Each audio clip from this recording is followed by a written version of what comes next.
నమ్మకం అమ్మ లాంటిది. మా మీద మీ నమ్మకం మిమ్మల్ని తప్పకుండా అమ్మని చేస్తుంది.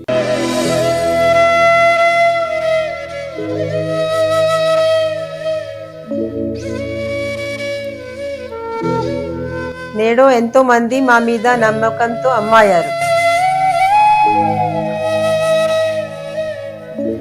మీకోసం అమ్మతనం ఎదురు చూస్తుంది. వివరాలకు సంప్రదించండి. Kiran infertility centre, Hyderabad, Bengaluru, Chennai, Delhi. శ్రీ మహాగణాధిపతయ నమః. ఐం మహాసరస్వత్యే నమః. శ్రీ లలితాంబికాదేవియే నమః.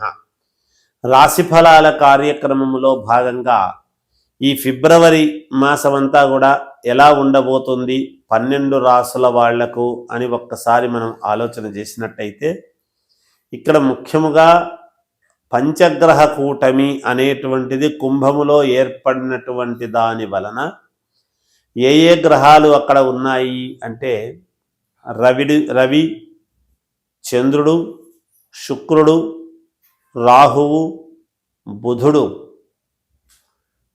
5 గ్రహాలు కుంభములో ఉంటున్నాయి. అయితే ఈ స్థానం ఎవరిది? శనికి స్వక్షేత్రమైనటువంటి కుంభములో పంచగ్రహ కూటమి అనేటువంటిది ఏర్పడింది. మరి ఈ 5 గ్రహాల వలన ఏ ఏ రాసుల వాళ్లకు ఎటువంటి ఫలితాలు అందబోతూ ఉన్నాయి, ఎవరికి మిశ్రమ ఫలితాలు ఉన్నాయి, ఎవరెవరికి యోగము నడుస్తుంది, ఎవరికి బాగుంది అనేటువంటిది ఇప్పుడు మనం తెలుసుకోబోతున్నాము. సరే, ఎలాగో మార్చిలో మనకు ఉగాది పండుగ అనేటువంటిది పంచాంగము చెప్పుకోబోతాం. కానీ మరి ఏ నెలకు ఆ నెలకు సంబంధించినటువంటివి అడిగినప్పుడు కొంచెము ఈ నెలంతా కూడా ఎలా ఉంది అంతవరకు అని తెలుసుకోవాలి అనేటువంటి ఉత్సుకతతో, కోరికతో అడుగుతున్నప్పుడు మరి అందరికీ తెలియజెప్పాల్సినటువంటి బాధ్యత ఉంది. కాబట్టి ఎవరెవరికి ఎలా ఉంది ఏమిటి అనేటువంటి విషయానికి వద్దాం. ఈ పంచగ్రహ కూటమి వలన ఎలాంటి యోగాలు ఉండబోతూ ఉన్నాయి, ఈ పంచగ్రహ కూటమి మళ్ళీ గ్రహాలు మార్పు వీటి వలన ఎలా ఉండబోతుంది అనేది ఇప్పుడు నేను సవివరముగా అన్ని రాసుల వాళ్లకు తెలియజేస్తాను. వృశ్చిక రాశి వారికి ఈ ఫిబ్రవరి మాసము అంతా కూడా ఎలా ఉంది అంటే మిశ్రమ ఫలితాలు గోచరిస్తున్నాయి అనేటువంటిది తెలుస్తూ ఉన్నది. ఇక్కడ పంచగ్రహ కూటమి అనేటువంటిది కుంభంలో ఏర్పడినటువంటి దాని వలన, కుంభరాశిలో ఏర్పడిన దాని వలన ఈ వృశ్చిక రాశి వాళ్లకు ఏదైనా మాట్లాడేటప్పుడు జాగ్రత్తగా మాట్లాడాల్సినటువంటి అవసరము ఉంటుంది. సరిగ్గా మీరు మాట్లాడే దాని వల్ల దగ్గరి వరకు వచ్చినటువంటివి వాయిదాలు పడేసుకునేటువంటి పరిస్థితులు గోచరిస్తున్నాయి. కనుక నోరు మంచి అయితే ఊరు మంచి అవుతుంది అనేటువంటి దృక్పథముతో మేలు జరగాలి అంటే తప్పకుండా మీరు కొంచెం జాగ్రత్తగా ఆచితూచి సందర్భాన్ని బట్టి అక్కడ విషయాన్ని బట్టి మీరు మాట్లాడితే బాగుంటుంది. మీ తెలివితేటలు, మీకు పని చేసుకునేటువంటి విధానము, మీరు గ్రాస్పింగ్ పవరు, ఏదైనా సూక్ష్మగ్రాహ్యత ఇవన్నీ ఎన్ని ఉండినా మీరు వేసేటువంటి ప్రతి అడుగు కూడా జాగ్రత్తగా వెయ్యాలి అనేటువంటిది తెలుస్తూ ఉన్నది. అంతేకాకుండా ఏదైనా ప్రయాణాలు చేయాలి అని అనుకున్నప్పుడు ఈ మాసము ప్రయాణము చేయకుండా ఉంటే మంచిది. కొత్త ప్రయత్నాలు ఏమీ వద్దు, పాత ప్రయత్నాలు చేసుకోండి, మేలు జరుగుతుంది. డబ్బు ఎక్కడైనా రావాల్సిన చోట ఉంటే జాగ్రత్తగా అడగండి. ఎంత కోపం వచ్చినా తమాయించుకోండి. ఒక్క మాట పరుషంగా మాట్లాడినా ఆ వచ్చే డబ్బు కాస్త రాకుండా పోయి మొత్తానికే బ్లాక్ అయ్యేటువంటి పరిస్థితి జరగవచ్చును. కనుక జాగ్రత్తగా ఆలోచన చేసి అడుగులు ముందుకు వెయ్యండి, మేలు జరుగుతుంది. ఇంట్లో వాళ్లతో కూడా జాగ్రత్తగా మాట్లాడండి. కొన్ని సందర్భాలలో ఇంట్లో వాళ్ళకు కూడా దూరం అయ్యే పరిస్థితులు ఉంటాయి. జీవిత భాగస్వామితో కూడా జాగ్రత్తగా మాట్లాడాలి, లేదంటే ఇద్దరికీ కూడా ఎడమొహం పెడమొహం అయ్యేటువంటి పరిస్థితులు వస్తాయి. అయితే భయపెట్టడం అని కాదు, ఉన్న గ్రహస్థితుల దృష్ట్యా చిన్న చిన్న ఇబ్బందులు కలగవచ్చును.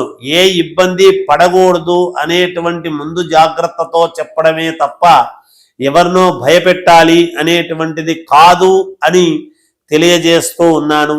ఇంకా మీకు మెరుగైనటువంటి ఫలితాలు కావాలి అంటే మీకు నమ్మకమైనటువంటి వాళ్ళ దగ్గర మీ జాతకం చూపించుకోండి, మేలు జరుగుతుంది. జయోస్తు.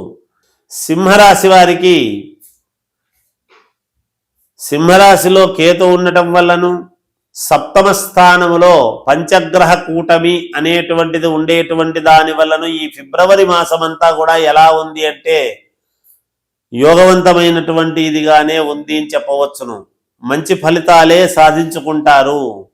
కాకపోతే మనస్సు రెండు రకాలుగా మీకు ఉంటుంది. నేను చేయగలనో లేదో, ముందుకు వెళ్ళగలనో లేదో, నేను ఇది సాధించగలనో లేదో అనేటువంటి ఆందోళన. అలాగే విద్యార్థులు చదువుకునేటువంటి వాళ్లకు నేను ఈ ఎగ్జామ్స్ ఎలా రాయగలుగుతానో ఏమో అనేటువంటి భయం లోపల ఎక్కడో ఒక మూలన ఉంటుంది అనేటువంటిది తెలుస్తూ ఉన్నది. కానీ ఏమీ భయపడక్కర్లేదు. తప్పకుండా పట్టుదలతో విజయము సాధించడానికి యోగదాయకముగా ఉంటుంది. ఆడవాళ్ల వలన కొంతవరకు మీకు మేలు జరుగుతుంది. అలాగే మీ బుద్ధి కుశలతను మీరు చూపిస్తారు. తద్వారా యోగం అనేటువంటిది కలుగుతుంది. మీ రాస్యాధిపతి అయినటువంటి రవి అక్కడ శని యొక్క స్థానములో కుంభములో ఉండేటువంటి దాని వలన విపరీతమైనటువంటి శారీరకమైన శ్రమ అనేటువంటిది ఉంటుంది. కానీ ఆ శ్రమకు తగినటువంటి ఫలితము కూడా మీకు దక్కుతుంది.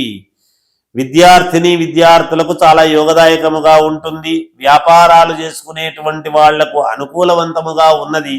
కొత్త వ్యాపారాలు చెయ్యాలి అనుకునేటువంటి వాళ్ళు ప్రారంభము చేసుకోవచ్చును.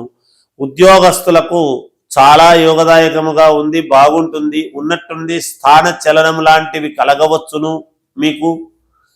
అంతేకాకుండా మనోనిబ్బరము అనేటువంటిది బాగా ఎక్కువ అవుతుంది, మేలు జరుగుతుంది. ఈ సింహరాశి వాళ్ళు ఇంకా అనేక రకాల ప్రయత్నాలు ఏదైనా చెయ్యాలి అనేటువంటి ఆలోచనలతో ముందుకు వెళతారు. శుభకార్యాలకు సంబంధించినటువంటి వాటి వైపు ఒకసారి దృష్టి పెడతారు. బంధువుల యొక్క రాకపోకలు అనేటువంటివి జరుగుతాయి. ఎవరికి ఎటువంటి వాళ్లకు ఏమి చెయ్యాలనో అవన్నీ కూడా మీరు నిర్దిష్టముగా ఒక ప్రణాళికాబద్ధముగా చేసుకొని ముందుకు వెళ్ళేటువంటి ప్రయత్నం చేస్తారు. దూర ప్రయాణాలు చేస్తారు, లాభిస్తాయి. క్షేత్ర దర్శనము కానీ ఆలయాల దర్శనము కానీ జరుగుతుంది. నదుల యొక్క దర్శనము కానీ ఇవన్నీ కూడా జరుగుతాయి, మేలు జరుగుతుంది.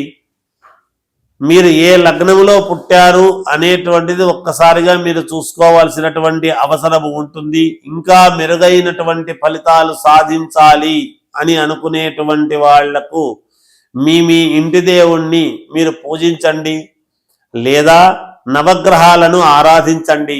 తప్పకుండా మీకు విజయం లభిస్తుంది.